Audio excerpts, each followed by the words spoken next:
장님과 코끼리라고 하는 유명한 예화가 있습니다.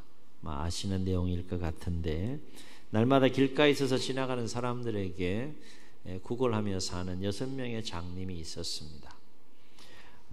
그들은 종종 코끼리에 대해서 들었지만 아무도 코끼리를 본 사람이 없었어요. 그런데 어느 날 아침에 그들이 있는 길가에 이 코끼리가 지나가는 일이 생겼는데요. 그 거대한 코끼리가 자기들 앞에 있다는 이야기를 들은 장님들은 머리꾼들에게 코끼리를 세워달라고, 그래서 코끼리를 보게 해달라고 부탁을 합니다. 물론 앞을 볼 수 없기 때문에 볼 수는 없지만 만져서 느낌으로 말미암아서 코끼리에 대해서 잘 알 수 있을 것이라 생각을 한 거죠. 첫째 장님의 손은 코끼리 몸통에 탁 닿았어요. 그는 이렇게 말합니다. 아, 그렇군. 이제 난 이 동물에 대해서 모든 것을 알았어. 코끼리는 정확히 벽처럼 생겼어. 벽이라고 생각을 한 거예요. 둘째 장님의 손은 상아를 만졌습니다. 그는 말합니다. 이봐, 자네 틀렸어. 코끼리는 전혀 벽 같지가 않아. 코끼리는 둥글고 매끈매끈하고 날카로워. 코끼리는 다른 무엇보다도 창같이 생겼어. 상아를 만졌으니 코끼리가 창같이 확신이 드는 거예요. 코끼리는 창이야, 창. 누가 말해도 창이야. 그렇게 믿는 거죠. 셋째 장님은 코끼리의 코를 잡게 됐습니다. 그는 말합니다. 너희 둘 다 틀렸어. 볼 수 있는 사람이라면 누구든지 코끼리는 뱀 같다고 말할 걸. 이렇게 말합니다. 이 셋째 장님에게 코끼리는 뭐예요? 누가 뭐래도 뱀인 거예요. 뱀. 코끼리는 뱀같이 생긴 거예요. 넷째 장님의 팔이 뻗었습니다. 그 넷째 장님의 팔은 코끼리 다리에 탁 닿은 거예요. 뭐라고 얘기했을 것 같아요? 그는 말합니다. 너희들 정말 눈이 멀었구나. 코끼리는 둥글고 커다란 나무 같은 것이 분명해. 나무 같은 거야. 이 넷째 장님은 누가 뭐래도 나무 같은 거야. 코끼리 다리가 얼마나, 그렇죠? 코끼리 만져보셨어요? 안 만져도 돼. 다섯째 장님은 키가 좀 너무 커가지고 코끼리 귀를 쫙 잡게 된 거예요. 느낌이 딱 옵니다. 그는 말합니다. 아무리 눈이 먼 사람일지라도 코끼리가 너희들이 말한 이름 중 그 어느 것 하나도 닮은 것이 없어. 이놈은 정확히 커다란 프라이팬처럼 생겼어. 프라이팬이라고 믿는 거예요. 프라이팬. 여섯 번째 장님은 코끼리의 꼬리를 착 움켜쥐습니다. 소리칩니다. 이런 멍청한 녀석들. 너희들 모두 어떻게 된 거 아니냐. 이 녀석은 이제 벽 같지도 않고 창 같지도 않고 또 뱀 같지도 않고 나무 같지도 않아. 물론 프라이팬 같지도 않아. 내가 생각하기에는 조금이라도 제정신이 바뀐 사람이라면 이놈이 정확히 밧줄 같다는 걸 알아. 밧줄이라고 생각해요. 밧줄. 코끼리 꼬리를 잡았으니까 밧줄 같은 거예요. 자기 경험에 근거해서 코끼리에 대해서 자기가 만진 부분에 대하여 확신을 6명의 장님이 갖습니다. 코끼리는 떠나갔고요. 6명의 장님은 각각 자신만이 코끼리에 대해서 가장 잘 알고 있다고 생각하고 거품을 울면서 하루 종일 결론 없는 토론과 논쟁을 했다는 이야기가 있습니다. 이야기. 참 누가 만들었는지 이런 이야기 참 잘 만들어내요. 예화를 통해 여러 가지 교훈들을 우리가 얻을 수 있는데 오늘 주제와 관련해서 한 가지 중요한 교훈을 얻는 것은 뭔가 하면 내가 아는 것이 전부가 아니다 하는 거예요. 우리는 자기가 아는 것이 절대적인 것 같고 그것을 기준으로 해서 또 사람을 판단하고 상황을 판단하고 그래서 또 충돌하고 갈등하고 하는 일들이 생기는 거죠. 개인적으로 충돌할 수도 있고 집단적으로 충돌할 수도 있고 나라와 나라가 충돌할 수 있고요. 인류 역사 속에서 이런 일들은 끊임없이 진행되어 왔고 지금도 진행되고 있는 것이죠. 내가 옳다라고 하는 것이죠. 내가 경험하고 내가 알고 있는 것이 전부라고 생각하는 거죠. 이게 독재자의 마음속에 들어가게 되면 참 엄청난 위기와 어려움을 초래할 수밖에 없는 것을 우리가 볼 수 있지 않습니까? 여러분은 하나님에 대해서 얼마나 알고 계신 것 같아요? 어쩌면 이 6명의 장님이 코끼리에 대해서 각각 자신이 코끼리에 대해서 가장 잘 알고 있다라고 생각하는 것처럼 우리가 하나님을 아는 것에 대해서도 마치 이 6명의 장님처럼 그렇게 하나님에 대해서 알고 신앙생활하는 우리의 모습은 없는지 오늘 좀 돌아보는 그런 시간이 되었으면 좋겠습니다. 분명한 사실은 올바른 신앙은 하나님에 대한 올바른 지식에서 비롯된다라고 하는 거예요. 아멘.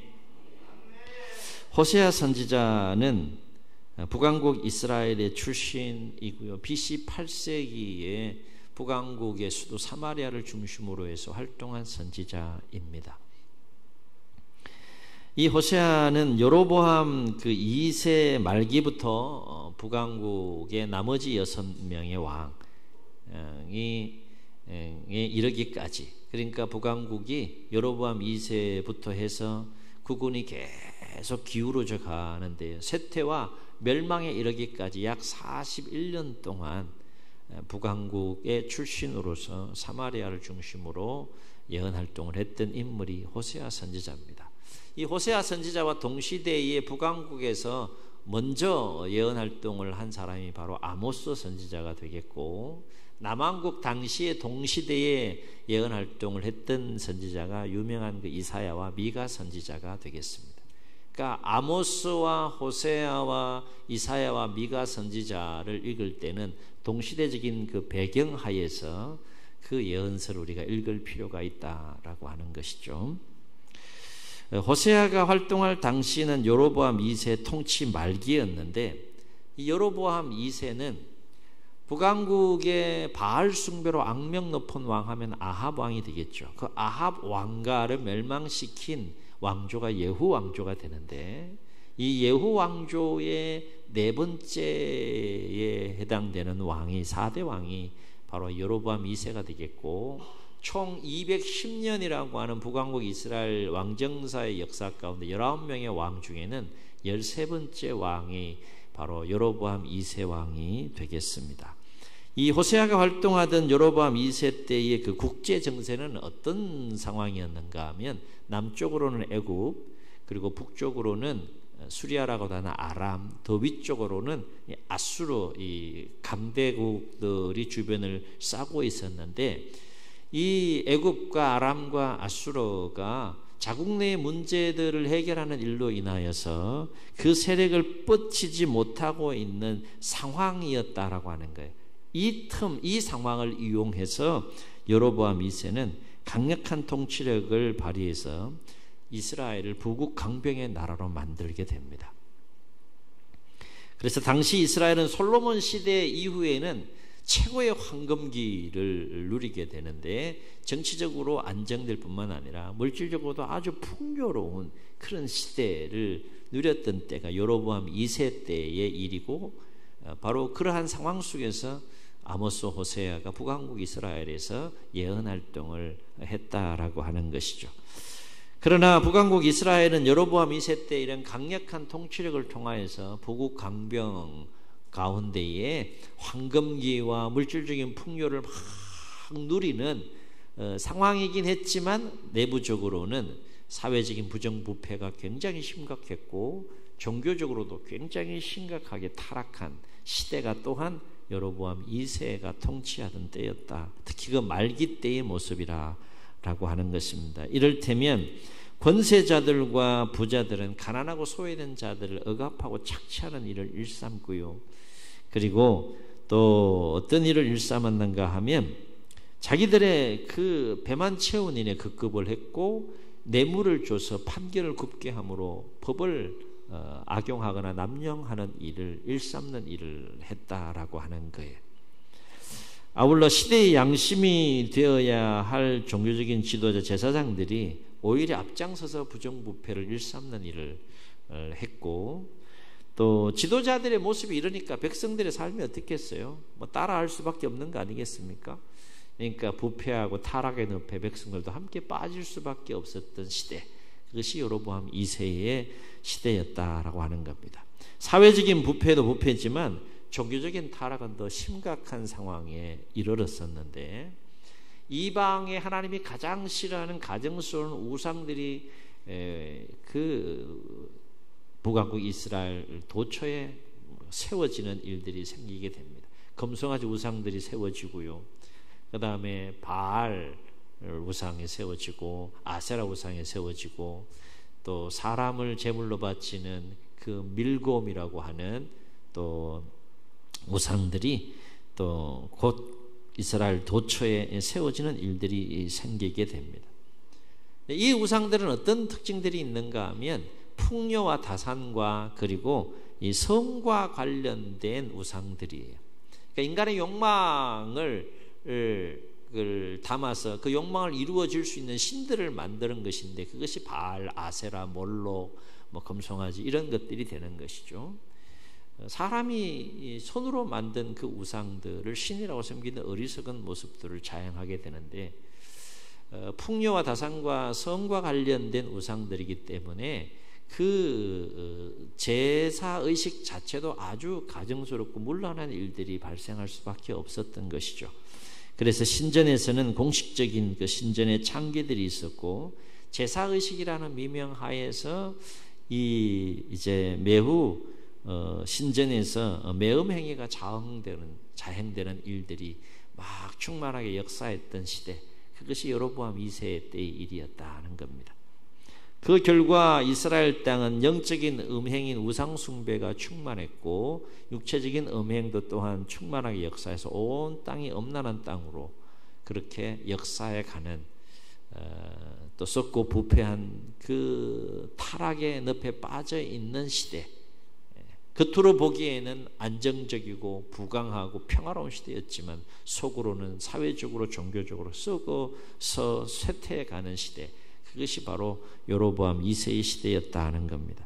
이러한 배경하에서 호세아보다 먼저 활동한 아모스 선지자는 백성들의 죄악을 책망하면서 하나님의 공의와 심판에 대해서 외칩니다.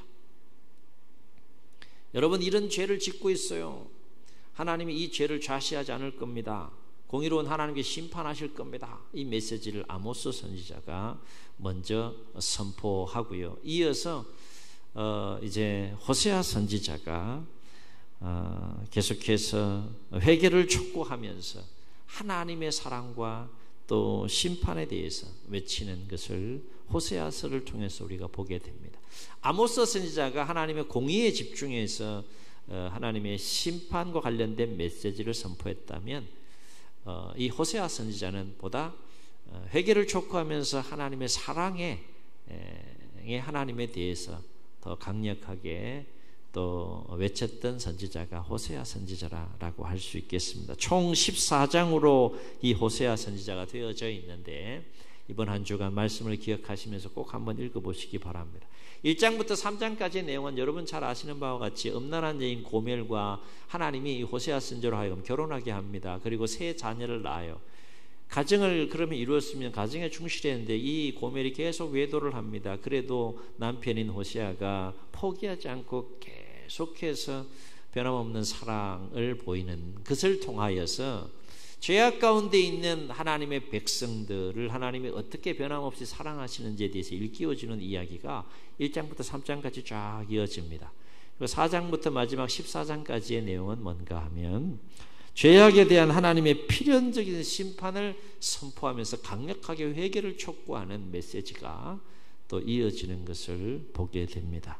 오늘 말씀은 바로 이러한 배경하에서 호세아 선지자가 죄악 가운데 있는 이스라엘 백성들을 향하여서 회개를 강력하게 촉구하는 장면이 되겠습니다. 오늘 말씀을 가만히 보면 죄악 중에 깊이 빠져 있는 백성들을 향하여 두 가지 강력한 메시지를 촉구하는 것을 보게 돼요. 첫째는 뭐라고 촉구하는가 하면, 오라 우리가 여호와께로 돌아가자. 한번 따라 하십시다. 오라 우리가 여호와께로 돌아가자. 그냥 이렇게 하니까 뭐 절박함이 별로 안 느껴지지 않은데요, 지금 호세아 선지자는 너무너무 절박한 거예요. 오라 우리가 여호와께로 돌아가야 합니다. 절절하게 외치고 있는 거예요. 우리가 여호와께로 돌아가는 길만이 개인이 살고 나라와 민족이 살 수 있는 길이니 우리가 여호와께로 돌아가야 합니다.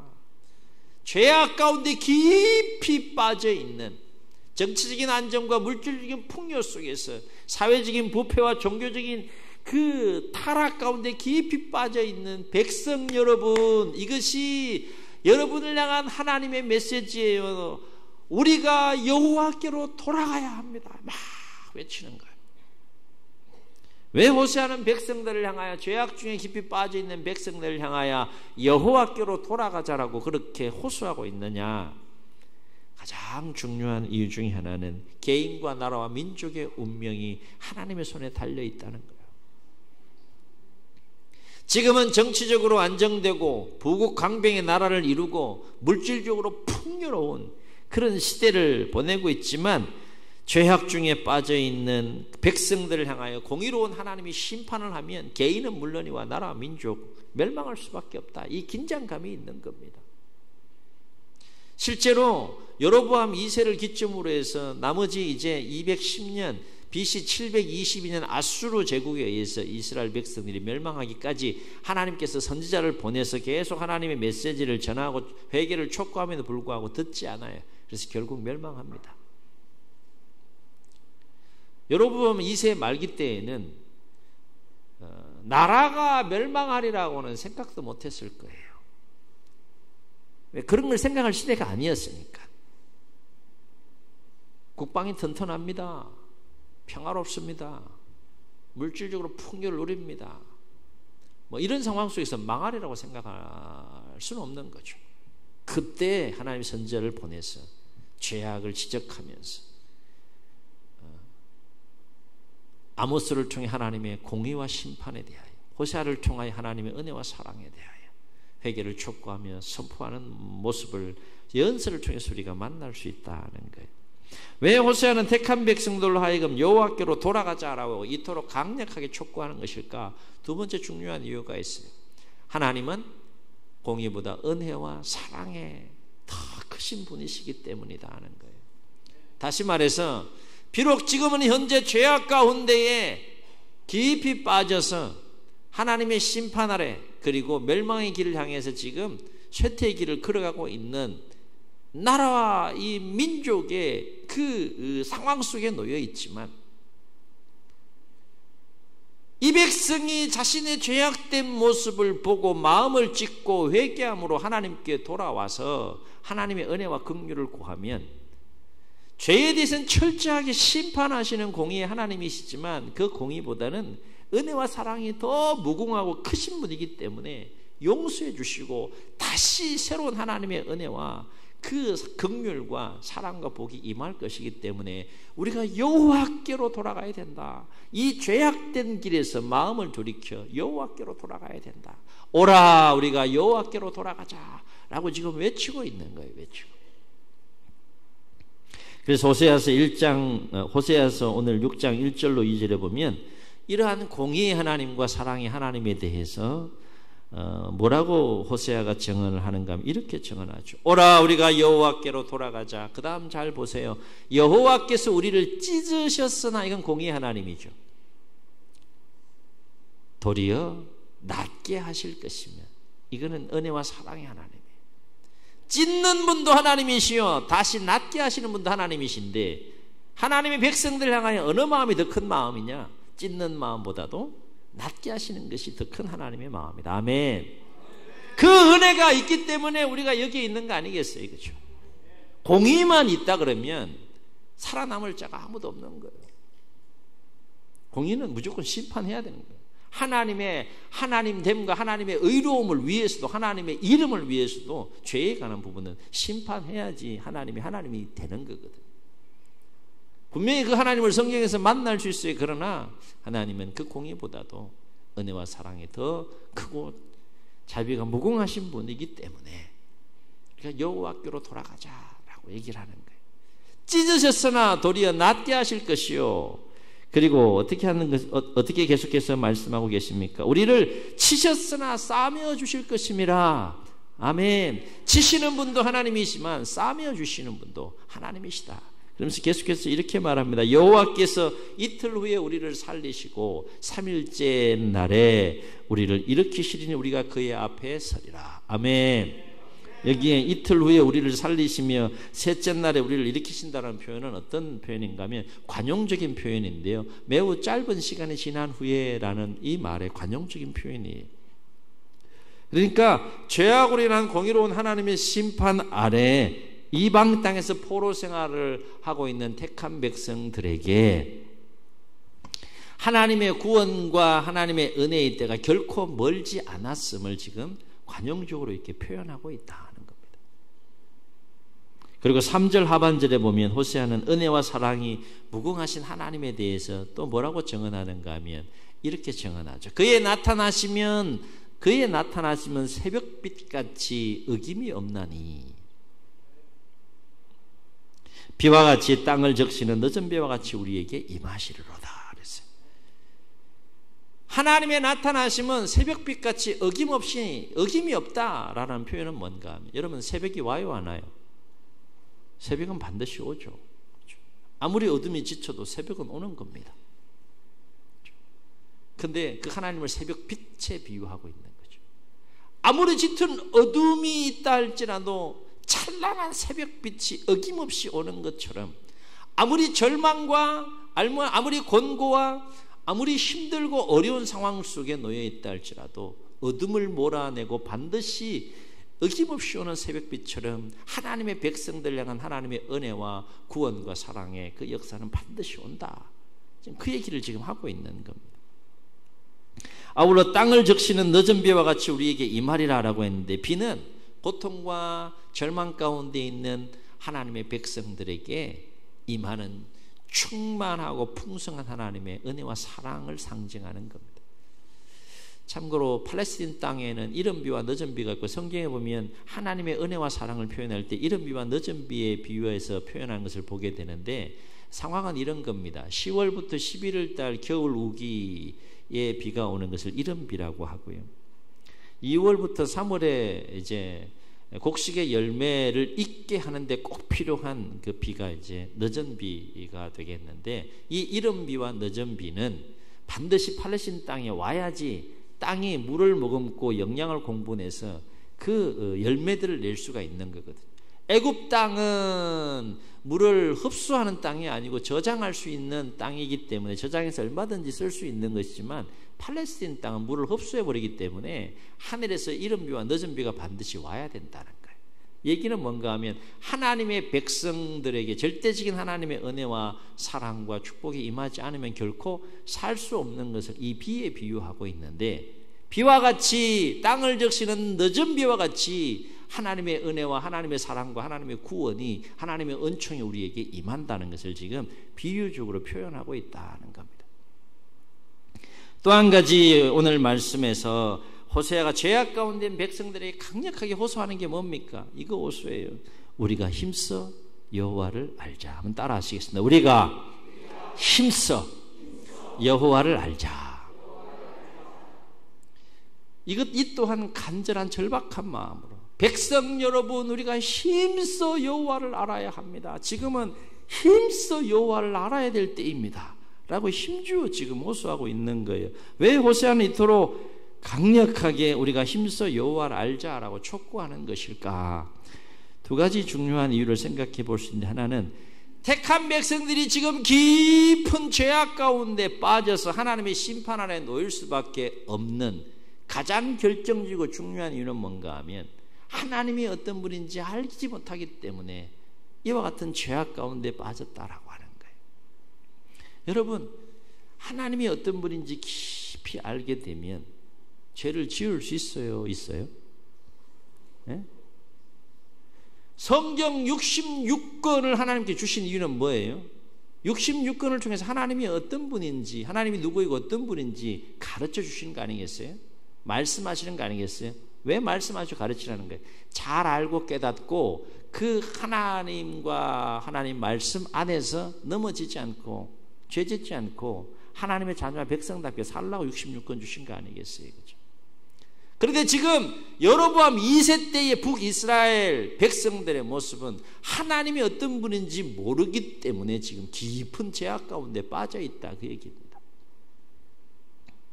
그래서 호세아는 4장 1절로 2절에서 죄악 중에 있는 백성들에게 이렇게 외칩니다. 우리 화면을 보십니다. 함께 읽습니다. 시작. 이스라엘 자손들아, 여호와의 말씀을 들으라. 여호와께서 이 땅 주민과 논쟁하시나니 이 땅에는 진실도 없고 인애도 없고 하나님을 아는 지식도 없고 뭐만 충만하다는 거예요. 오직 저주와 속임과 살인과 도둑질과 간음뿐이요 포악하여 피가 피를 뒤이음이라 그랬어요. 하나님의 형상대로 지음받은 사람은 하나님이 누구인지 알아야 되고 어떤 분인지 알아야 합니다. 그리고 하나님의 말씀에 귀를 기울이고 말씀대로 삶을 살아갈 때 인간답게 사는 거죠. 사람답게 살아갈 수 있는 거예요. 하나님 백성답게 살 수 있는 거죠.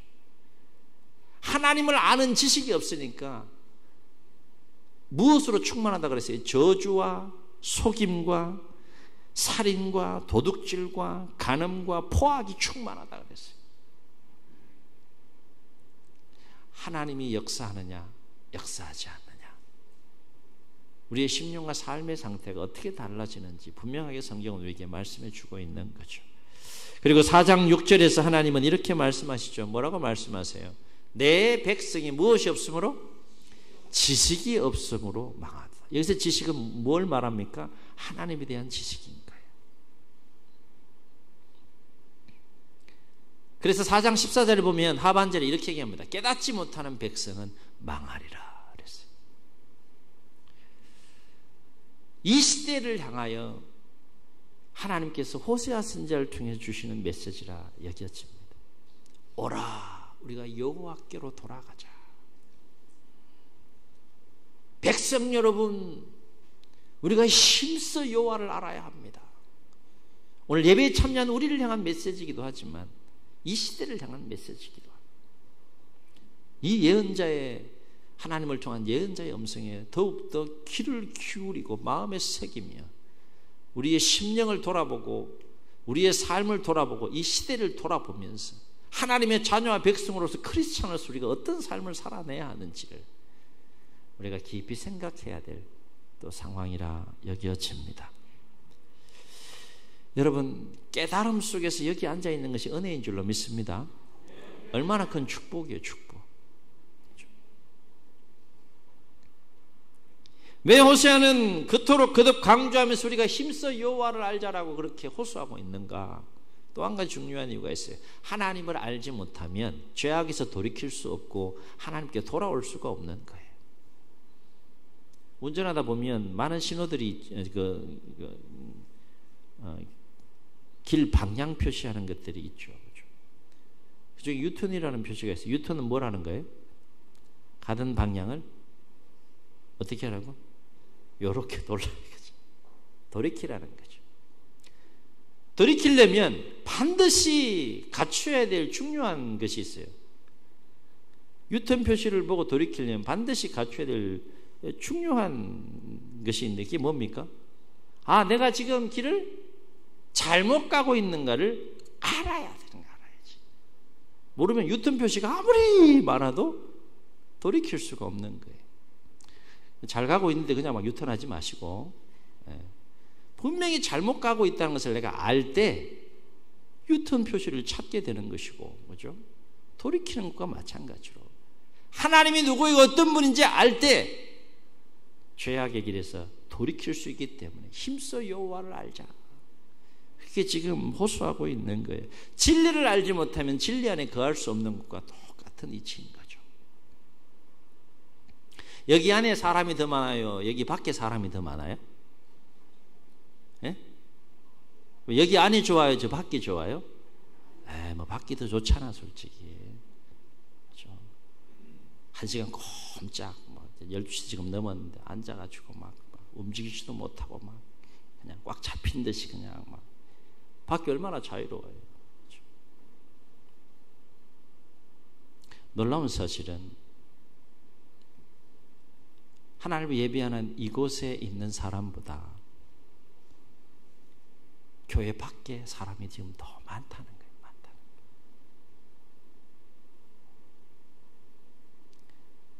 깨닫고 돌이키고 하나님을 향하여 나아가는 것이 얼마나 중요한지 다시 한번 우리가 생각해보고 돌아볼 수 있는 부분이다라고 하는 것이죠. 진리를 알지 못하면 여기 올 수 없는 거예요. 그것이 뭐 아무리 크고 놀라운 진리이고 아무리 하나님의 사랑이 크고 놀라운 사랑이라 할지라도 모르면 못 오는 거예요. 모르면 못 누리는 겁니다. 못 누리는 겁니다. 아멘. 그러면 어떻게 해야 돼요? 당신들 계속 못 누려요. 난 마음껏 누릴 거야. 그러고 끝납니까? 그거 해결하려고 우리 지금 기도하고 있잖아요. 같이 누리자. 그 얘기하네요. 나에게만 이 크고 놀라운 하나님의 은혜와 사랑 같이 누리자. 이거죠.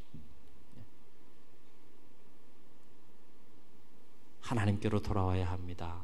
힘써 하나님을 알아야 됩니다. 라고 전해야 될 이유가 여기에 있는 거죠. 우리의 삶은 이걸로 끝나지 않잖아요. 인생으로 끝나지 않잖아요. 영생으로 이어지잖아요. 그래서 우리 영혼에 대한 그 사랑의 마음을 품어야 되는 이유가 여기에 있는 거죠. 자, 그렇다면 호세아가 하나님의 백성들로 하여금 알길 원하는 하나님은 어떤 하나님입니까? 앞서 언급했던 것처럼 죄에 대해서는 철저하게 심판하시는 공의의 하나님이시다. 두 번째 알아야 될 것은 뭡니까? 아울러 하나님은 공의보다 은혜와 긍휼이 무궁하심으로 죄를 자복하고 마음 짓고 회개하고 하나님께로 돌아오면 어떤 죄를 졌다 할지라도 하나님은 용서하시고 은혜와 사랑을 베푸시는 분이시다. 호세아는 지금 이 메시지를 전하고 있는 거예요. 그러므로 호세아가 우리 모두 힘써 여호와를 알아갑시다 라고 외치는 메시지 속에는 죄악 가운데 빠져있는 백성들을 향하여 세 가지 의미의 메시지가 강력하게 담겨 있는 것을 보게 됩니다. 첫째는 뭔가 하면 우리는 죄에 대해서 철저하게 심판하시는 공의로운 하나님을 두려워해야 합니다. 여러분, 이게 첫 번째 의미의 메시지. 여호와를 힘써 합시다 얘기는 뭐예요? 심판하시는 하나님 두려워해야 합니다 얘기예요. 여호와를 힘써 알아갑시다 얘기는 어떤 메시지가 담겨 있는 겁니까? 아무리 큰 죄를 져도 회개하면 은혜와 긍휼과 사랑을 베푸신 하나님이니까 우리 모두 회개합시다 이 메시지. 또 한 가지 뭡니까? 우리는 하나님의 백성이기 때문에 하나님께로 돌아와서 하나님을 가까이 하고 하나님을 전심으로 경외하는 삶을 살아야 합니다. 이 메시지가 여호와를 힘써 알아갑시다 이 메시지는. 사랑하는 성도 여러분, 여러분의 삶 가운데는 하나님과 멀어지고 있는 삶의 모습은 없습니까? 우리가 살면서 반드시 기억해야 할 것은 누가 뭐래도 우리의 삶과 우리의 인생은 하나님의 주권 아래에 있다는 거예요. 아울러서 반드시 기억해야 할 것은 연약함으로 인하여서 때로는 죄를 짓고 허물 가운데 있다 할지라도 하나님이 어떤 분인지 우리가 알아야 되는데 공의의 하나님뿐만 아니라 공의보다 더 크신 은혜와 긍휼이 무궁하신 그 하나님이 어떤 죄 가운데 있다 할지라도 마음을 짓고 회개하며 돌아오면 은혜와 사랑과 긍휼을 베푸시는 분이시다 하는 거예요.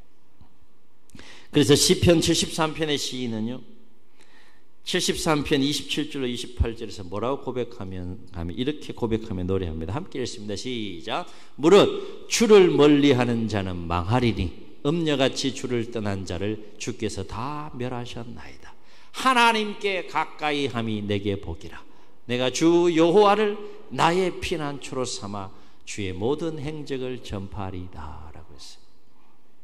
주를 멀리하는 자의 삶, 하나님을 가까이 하는 자의 삶이 어떤지를 분명하게 보여주고 있어요. 한번 따라해 보시겠습니다. 하나님께 가까이 함이 내게 복이라. 깨닫는 은혜가 있기를 주의 이름으로 축원합니다. 바로 없기는 날마다 여러분의 삶이 더욱더 하나님을 가까이 하는 삶, 또 하나님께 돌아가는 삶이 되심으로 날마다 여러분의 삶이 하나님을 더욱더 또 가까이 하는 삶이 되시기를 예수님의 이름으로 축원합니다. 그래서 여러분의 삶 가운데에 하나님을 더욱더 가까이 하기에 몸부림치는 여러분의 거룩한 몸부림 속에 하나님의 징계와 심판이 아니라 하나님의 사랑과 하나님의 긍휼과 하나님의 은혜와 하나님의 복이 임하는 나날의 삶이 될 수 있기를 주의 이름으로 축원합니다. 축원합니다. 말씀을 기억하시면서 우리 함께 찬송하시고 기도하시겠습니다.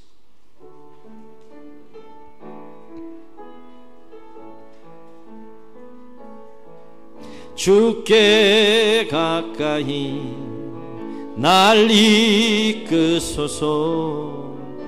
간절히 주님만을 원합니다. 채워주소서. 주의 사랑을 진정한 찬양 드릴 수 있도록 주께 가까이 날 이끄소서. 간절히 주님만을 원합니다. 채워주소서. 주의 사랑을 진정한 찬양 드릴 수 있도록 목마른 나의 영혼 주를 부르니 나의 맘 만져 주소서. 주님만을 원합니다. 더 원합니다. 나의 맘 만져 주소서. 저희 눈을 감으시고 우리 말씀을 기억하시면서 한번 통성으로 기도하시겠습니다. 잠언의 지혜자는 말합니다. 사람이 마음으로 많은 계획을 세운다 할지라도 걸음을 인도하시는 분은 여호와시라. 사람이 마음으로 많은 계획을 세운다 할지라도 여호와의 뜻이 완전히 서리라 라고 했습니다. 우리 범사에 하나님을 인정해드리며 삶을 살아야 되지 않겠습니까?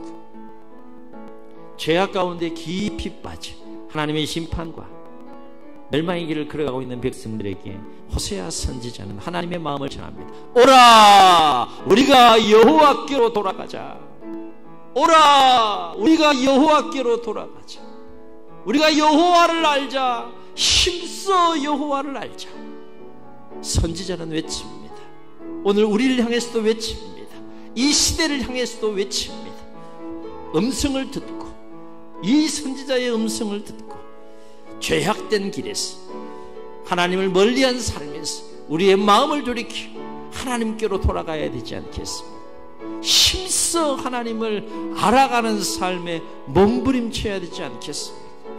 그리하여 우리의 삶 가운데 하나님의 징계와 심판이 아니라 하나님의 긍휼과 하나님의 은혜와 하나님의 사랑과 축복이 많은 삶이 되게 해달라고 주님 세 번 부르시고 통성으로 기도합니다.